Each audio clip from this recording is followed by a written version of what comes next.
Hello everyone, welcome back to my channel. কেমন আছো তোমরা সবাই? আশা করি সবাই খুব ভালো আছো। আগের দিন ভিডিওতে তোমরা দেখতে পেয়েছো আমি এসেছি আমার বাড়িতে, তাই বিকেলবেলা যেমন আগে দুর্গাপুরে মেহুকে নিয়ে বেরাতাম, তাই এখানেও বেরিয়ে পড়েছি। আর এই আমার বাড়ির পাশে একটা নতুন হার্ডওয়্যার হয়েছে, সেখানে এসে একটু ভিডিও করে তোমাদের সঙ্গে দেখালাম।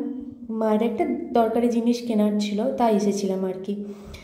আর তাছাড়া একটু দাদার সঙ্গেও দরকার ছিল আমার, তাই আমিও ভাবলাম যাই তাহলে।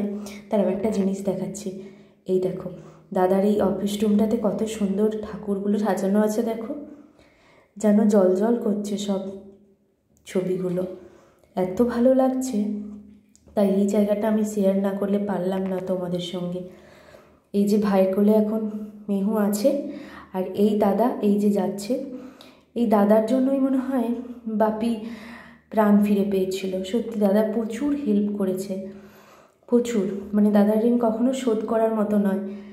চলো তাহলে একটু বেরিয়ে পড়ি, বাইরে বেরিয়ে পড়ি, কারণ একটু ঘুরে চারিদিকটা তোমাদেরকে দেখাই। আর চারিদিকটা কেমন সবুজ লাগছে না, চারিদিকে ধান হয়েছে, কী যে ভালো লাগছে। আর এই দেখো গাছটায় কত জবা ফুল ফুটেছে, আর জবা ফুল ফুটেছে, আর পাশেই দেখো মা কালীর মন্দির। এটা আমাদের এক পাশের বাড়ির দাদাদের মন্দির আর কি। ঘুরছিলাম যখন ভাবলাম তোমাদের সঙ্গে একটু দেখাই। আর এই যে তার এখন মামার কোলে বসে আছে। আর এই দেখো এই ধুত্র ফুলটা তোমরা কখনো দেখেছো? একটার সঙ্গে আরেকটা হয়তো দেখেছি, কিন্তু আবার যখন দেখলাম ভাবলাম তোমাদের সঙ্গে একটু শেয়ার করি। বাপির চেম্বার বেরিয়ে গেল, আমরা এবার বাড়ি ফিরি। আর এই দেখো মহারানীর কাণ্ড। বাপিকে আমি বলছিলাম বাপি একটু চেক করে দাও, এতটা রাস্তা এলাম, ঠান্ডা ফান্ডা লেগে গেল নাকি। আর এইদিকে বাপি ওর গলাতে লাগিয়ে দেওয়ার ফলে এটা নিয়ে কাণ্ড ঘটাচ্ছে, দেখেছো? মেয়ে আমার প্রচুর বড় হয়ে গেল দিন দিন।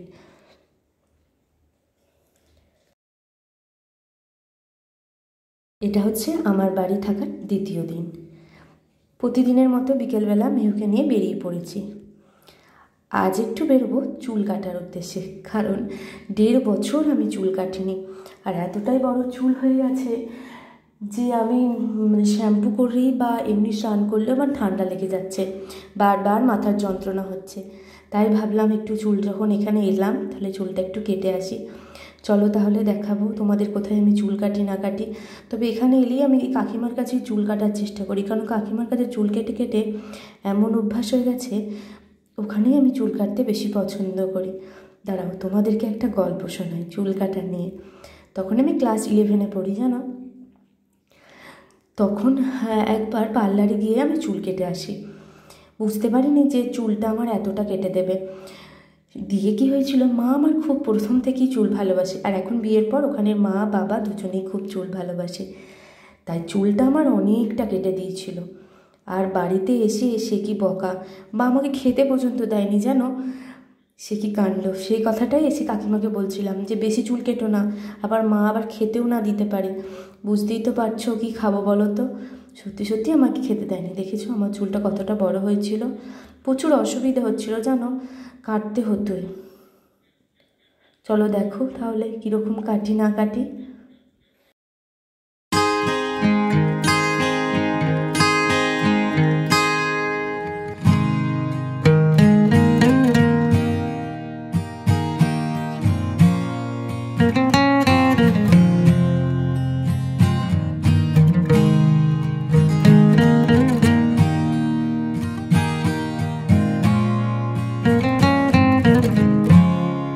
এই রে, চুলটা মনে হয় অনেকটাই কেটে ফেলেছি।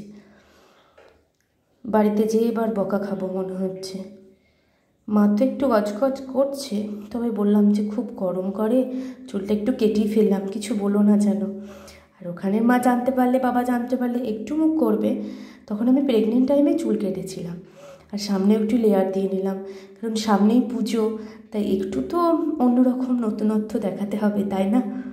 চলো তাহলে, কে কে পার্লারে গেলে এবং কী কী চুল কাটলে, কিভাবে কাটলে, অবশ্যই আমাকে কমেন্ট করে জানাবে, ঠিক আছে?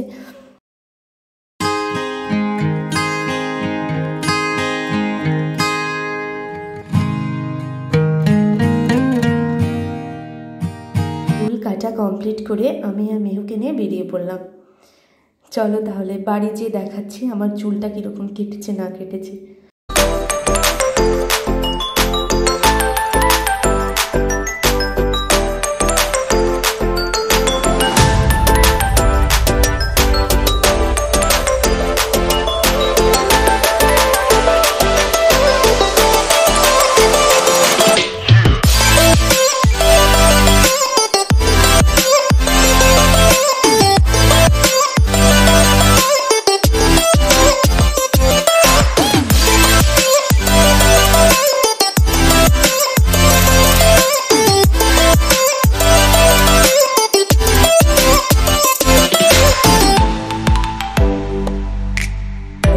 চুলটা আমার কতটা কেটেছে, কি ভালো লাগছে না? আমার তো খুব সুন্দর লাগছে, তবে একটু মায়াও লাগছে, অনেকটা কেটে ফেলেছে, কিন্তু কি করব আর।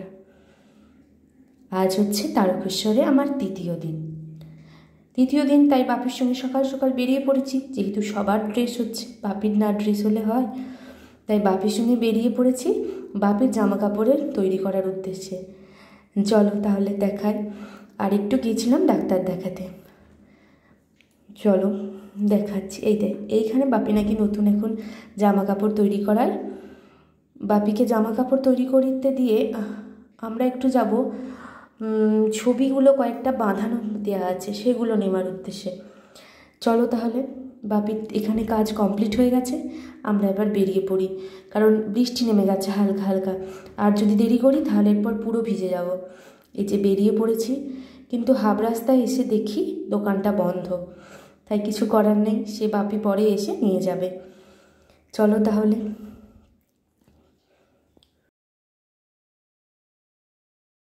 আজ মেহুকে নিয়ে বিকেলে একটু বাইরে বেরিয়েছিলাম, কারণ কিছু কেনাকাটা ছিল, তাই ভাবলাম তোমাদের সঙ্গে একটু শেয়ার করি। সব যখন এসে থেকে সমস্ত কিছু টুকটুক করে তোমাদের সঙ্গে শেয়ার করছি, তাই ভাবলাম আজকের ভিডিওটাও একটু তোমাদের সঙ্গে শেয়ার করি। এই আমার বাড়ির পাশে একটা খুব ভালো দোকান আছে জানো, এখানে এসে থেকে না সব কিছু কিনি। চলো তোমাদেরকে দেখাচ্ছি। এই দাদাটার দোকানে জানো আমি এসেই না অনেক কিছু কিনি, খুব ভালো দাদাটা, তাই ভাবলাম তোমাদের সঙ্গে একটু শেয়ার করলাম। চলো তাহলে আজকের ভিডিও এখানেই শেষ করলাম, দেখা হবে একটা অন্য ভিডিওর সঙ্গে। চলো টাটা, ভালো থাকবে। আর তোমাদের ওখানে কোথায় কোথায় বৃষ্টি হচ্ছে অবশ্যই কমেন্ট করে বলবে তো। আমাদের এখানে তো ভীষণ বৃষ্টি হচ্ছে। আর এই নেলপালিশগুলো না কি সুন্দর, আমি অনেকগুলো নেলপালিশ কিনেছি জানো। চলো তাহলে টাটা, দেখা হবে পরের ভিডিওতে।